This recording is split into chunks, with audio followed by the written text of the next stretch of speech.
Gun Owners of America is proud to announce that our plan to remove short-barreled firearms and silencers from the National Firearms Act has made it into the Senate Finance Bill. That means no more $200 tax stamps and no more Form 1 and Form 4 tax registration forms. This is a huge victory for the Second Amendment, so stick around as I walk you through our process for removing the unconstitutional tax on your right to keep and bear arms. Hi, I'm Ben Sanderson, and you're watching the Minuteman Moment.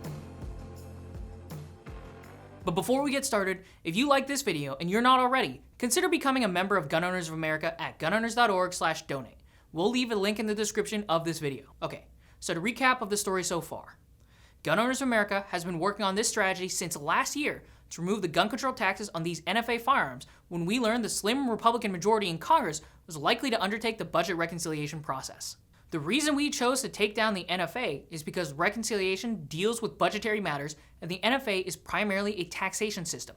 And if the parliamentarian is listening to this video, that's something that the original writers of the bill have said, as well as the Supreme Court in 1937. Working with our allies in Congress, we were able to include the suppressor, deregistration, and tax removal language in the House version of the Big Beautiful Bill, despite the fact that there were some people working against us in the House. Fast forward to this week, and we've learned that the Senate Finance Committee has put the short-barreled firearms language in the bill as well. That means no tax stamps or registration papers for short-barrel rifles, short-barrel shotguns, any other weapons, and suppressors. This is a massive win for gun owners and the Second Amendment, and we couldn't be more thankful to our allies in Congress. The Short Act language especially is something that GOA helped write and really spearhead this year with Congressman Clyde and Senator Daines, despite opposition from other three-letter organizations. And a big thank you to you, the gun right activists.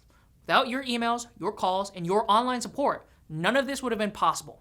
Your voice helped amplify the message and let Congress know just how serious our requests were when we were in meetings with them. We were guaranteed a right to bear arms, and it is being limited by the federal government. What I love about your organization, you're the flagship up here now.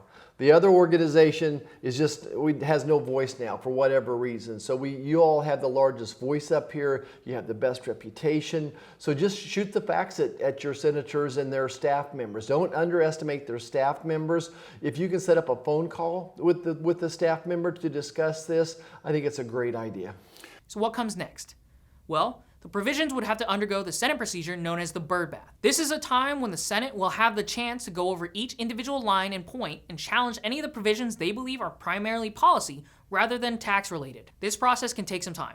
We already know that the Senate Democrats are fuming about the language to remove the tax on suppressors and short-barreled firearms. And if you ask me, Senate Dems should spend less time in their fantasy world of John Wick or other action movies and be in the real world, where the data and testimony from doctors show that suppressors aren't as quiet as a mosquito, but are an effective hearing protection equipment. And if you haven't seen our most recent Minuteman moments on the fight for gutting the NFA taxes and budget reconciliation, be sure to watch them as well, since we go super in-depth on the specifics of congressional policy. But the basics for what you need to know is that GOA is confident that our language passes the bird rule challenges that anti-gun Democrats are threatening. We're confident in this because we've worked on this procedure for the last year, poring over research papers, Congressional Research Service papers, and taking classes to become the subject matter experts. We've used our expertise, plus the same knowledge from our great partners in the Senate, to craft this language so that it's a tax provision and not a policy provision. On top of this personal research and knowledge, we can also use the government's own words against them. Specifically, the 1937 Supreme Court case, Sonzinski versus U.S. This case on the NFA, just 3 years after the bill was signed into law, came to the conclusion that the NFA was constitutional because it wasn't Congress limiting Second Amendment rights, but instead just part of Congress's authority to tax the people. They've held that since possession of a firearm wasn't banned outright, since you had to file forms to pay a tax, then it was simply just a tax bill. And all of the other registration forms were also tax forms. This is the Achilles heel of the NFA, and budget reconciliation will be the arrow that kills it. So with our expertly crafted language in the Supreme Court precedent, that's the bird rule dealt with. But what's the next step and what comes after that? Well, there are a lot of avenues the bill could take. Senators could host committee hearings and markups. Or Leader Thune could put the bill straight to the floor, which would trigger a vote-a-rama. Or Leader Thune and Speaker Johnson could quietly conference this Senate draft behind closed doors and then drop a bill right before the 4th of July for a quick vote. The main thing is, the bill must pass both chambers in an identical form before it can be signed into law. We won't know, but President Trump has asked for this bill to be on his desk ready to be signed by July 4th. And that's what gun owners should be shooting for. If you want to skip the $200 tax and all the unconstitutional NFA tax registration forms for SBRs, SBSs, AOWs, and suppressors, then you want to see the one big beautiful bill signed into law as soon as possible. It's important to keep the pressure on your senators during this process and to ensure that the removal of the NFA tax and registration forms are all signed into the bill as well. Just like Senator Steve Daines says. I've got cans on all of my rifles. I love it. Now we got to fix the short piece, which at this moment as we speak, it's in there. Let's keep it the full court press. We're a couple weeks away from probably a vote on the Senate floor on the total big beautiful bill. Let's keep up the fight. So you're telling people to double down and keep the full court press. So what can people do? What should people be doing? Yeah, well, I mean, first of all, keep the pressure on the phones, keep the pressure on the emails to members. It's in the Senate side at this moment, so let's keep the Senate pressure on.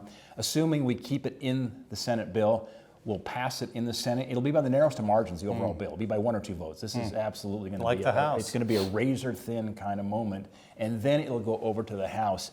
Assuming we keep it in the Senate bill, then if we pass the Senate bill, the House will have to pass it. We send them, and we should be in a pretty good spot. We're on the edge of greatness, but none of the progress we've made up to this point would have been possible without your help.